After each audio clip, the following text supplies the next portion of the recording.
Zed Runcandel stood on the balcony, his sharp eyes visible through his blazing red eye patch, gazing down at the returning ranks of cadets. A satisfied smile graced his stern face. "Indeed, you have excellently completed your mission and returned safely."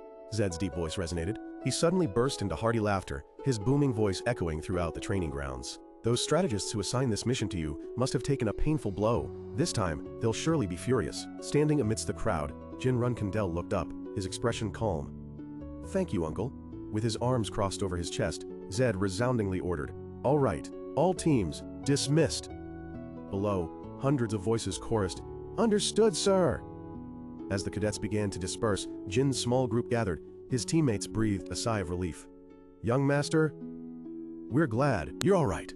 Jin smiled gently in response. "Yes, everyone did a great job." Not far away, in the sparkling marble hall, two other cadets were whispering enviously. "Hey, have you heard the rumor?" For some reason, precisely on that day, a terrorizing mage appeared at the inn where the assassination target was staying. Young Master Jin is truly lucky. How unfair this world is.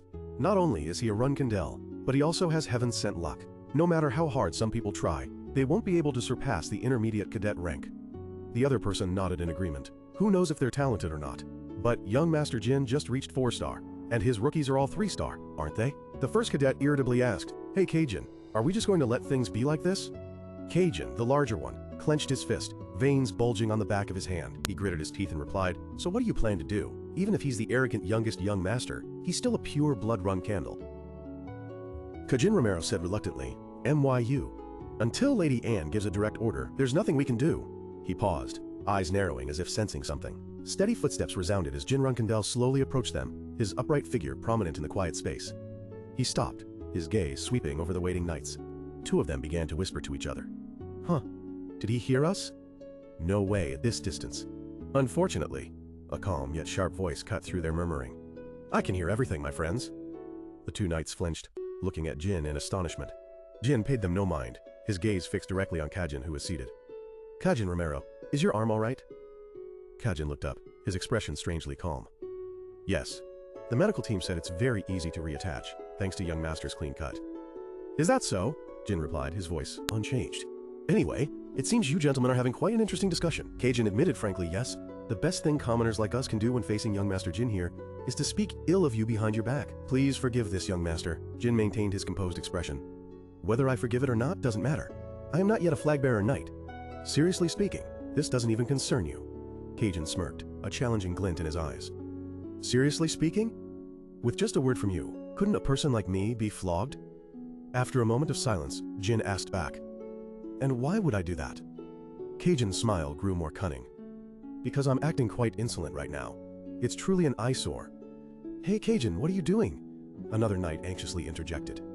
Jin merely replied nonchalantly, "Ah, is that so?" Kajin Romero crossed his arms, his tone full of discontent. "For me, it's hardly pleasant for the young master to receive everyone's recognition after completing a mission purely by luck." Facing the provocation, Jin maintained a calm expression. He slowly explained, "It seems there's a misunderstanding here.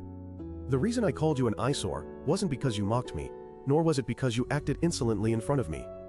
Kajin Romero, as a 5-star knight, your skills are very outstanding among intermediate-level trainees. In fact, you might even be stronger than me. So why do you just stand behind and badmouth others? I definitely said you're free to challenge me anytime." As soon as he finished speaking, a powerful blue aura erupted around Jin as he drew his sword from its scabbard. The gleaming blade pointed directly at Kajin. Kajin was stunned for a moment by the sudden offer, but then quickly drew his own sword, clear skepticism in his question. "Is that for real?" Jin resolutely replied, "Yes, draw your sword. There's no reason to hold back with me. Let's have a proper fight." Hearing this, a fierce glint flashed in Kajin's eyes.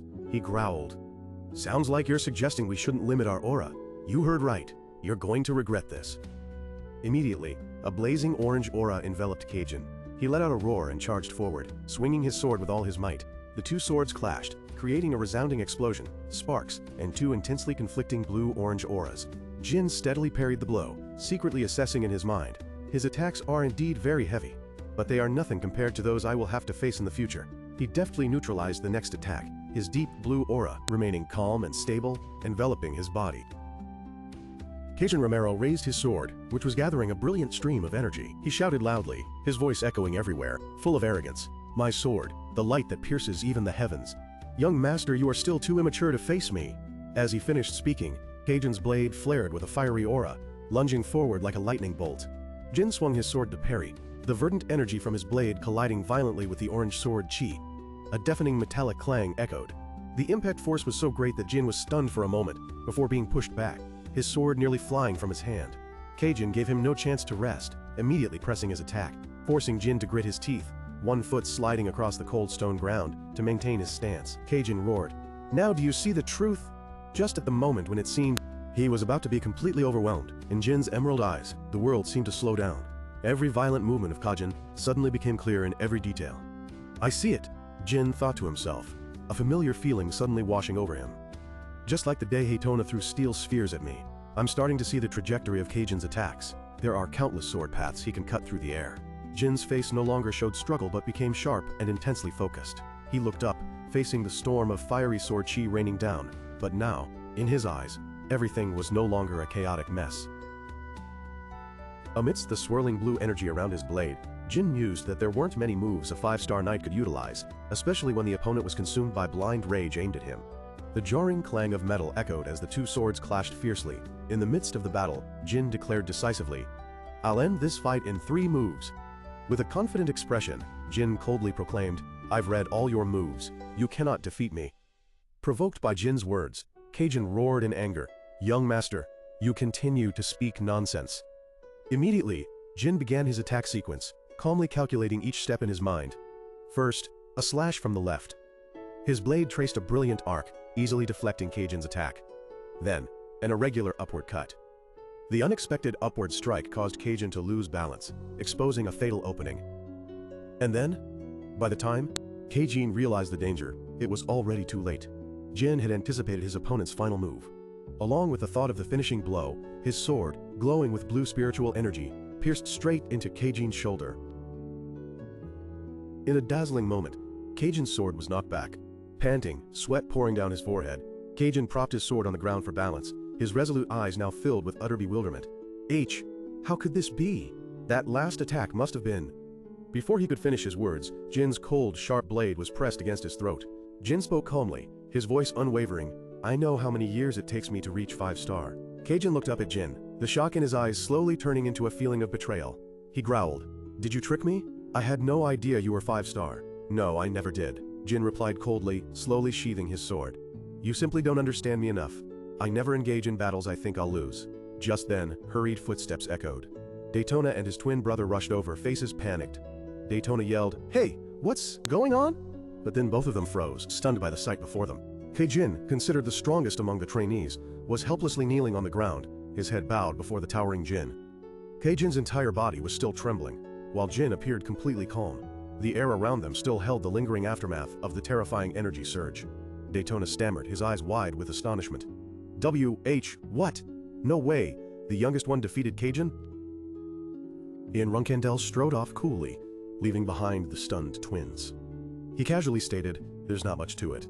Daytona and Haytona stood rooted to the spot, their faces blank, still reeling from what had just happened. Daytona stammered, "Huh," while his twin could only mumble in response, "Yeah." In a luxurious, splendid room under warm yellow lights, Jin Runcandel sat on a plush sofa, interrogating Kajin Romero, who stood bowing before her. Her voice was sharp. "You're saying you were crushed by the youngest? Do you really expect us to believe that? You didn't take a bribe or go easy on him just because he's a Runcandel, did you?" Kajin replied shamefully, "I am truly ashamed of myself. It was absolutely not like that, my lady." Sitting beside Anne, Myu Runcandel crossed her arms, raising an eyebrow skeptically. "Then what is it? Are you really going to tell me that someone who's only 15 has reached 5-star in such a short time? It wasn't just me. Everyone at the training ground saw it. That aura definitely surpassed the 5-star level." Kajin let out a bitter laugh, her patience exhausted. She growled, "Forget it. It was my mistake to expect anything from people like you. Get out of my sight." As the door closed, returning silence to the room, Anne broke the tense atmosphere. "This is the youngest showing his fangs to us, isn't it?" Myu smirked, a sinister glint in her eyes. "Not just us. He's bearing his fangs at the entire clan. In the youngest's next mission, we'll have to plant a few of our people. It will be a place where he can only return as a corpse." A malevolent smile spread across her lips.